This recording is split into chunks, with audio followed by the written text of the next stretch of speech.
Dale Gibson, and I've organised the Beecraft lectures for this year at the National Honey Show.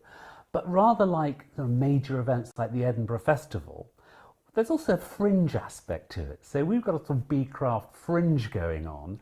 So on Saturday at 9 o'clock in the Eclipse Pavilion, Sarah Wyndham Lewis will be doing a Planting for the Bees talk, which sort of addresses the topics in her first book, Planting for Honeybees, which is advice about how to create a beneficial local garden environment, whatever your circumstances, whether you're living on a 15th floor flat or in rolling acres in the middle of Sandown Park.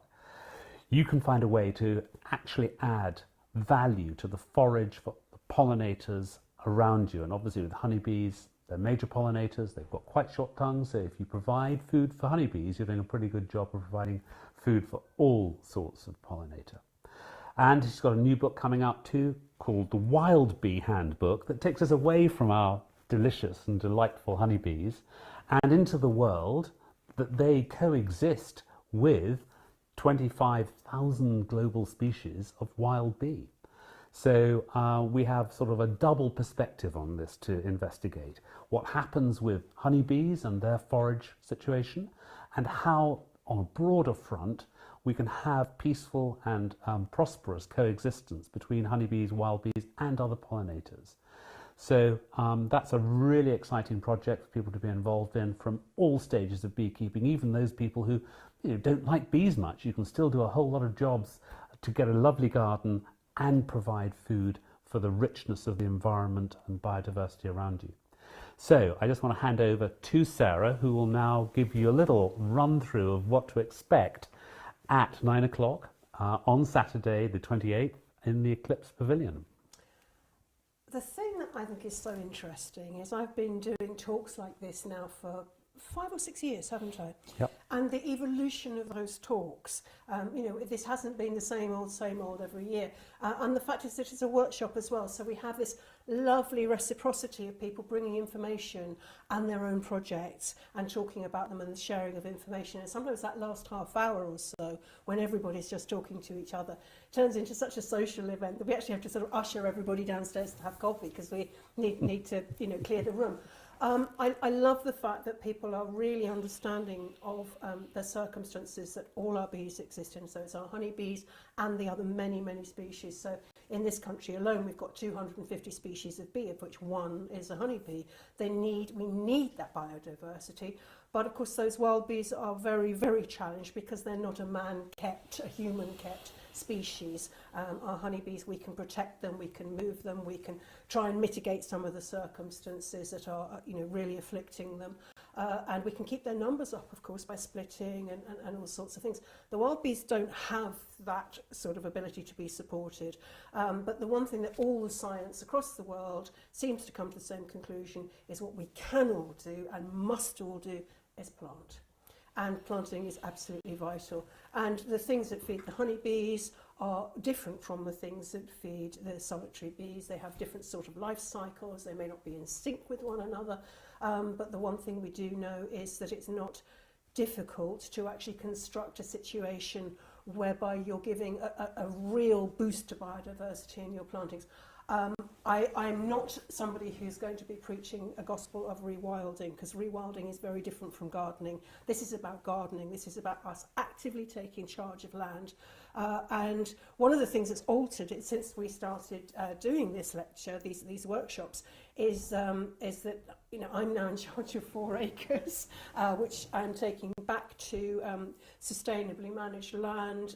It's a no dig. It's a closed system. This is a huge project, and I'm really looking forward to getting some advice from people who are at the workshop, because we always have people who are foresters, who are land managers, people who run a little beekeeping, gardening thing. I mean, it's just a massive range of experience, which sort of reflects My own experience gardening in pots on windowsills and now going up to this much, much larger project, which sometimes I feel bitten off more than I can chew. So it's going to be a lovely situation where people can share and pool the experience, learn some of the facts. There's a lot of myth busting along the way. The media, as we all know, has very faulty messaging about bees generally. We'll be tackling that head on and hoping that we can actually see the light at the end of the tunnel in what we can all do to help our bees thrive.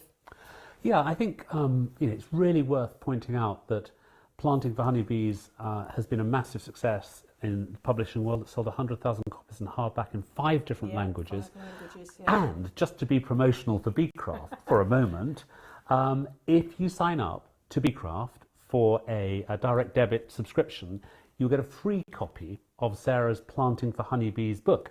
And that, as I say, is a great gift for you, or indeed for a loved one or a gardener, or indeed anybody who's interested in wildlife. Yeah.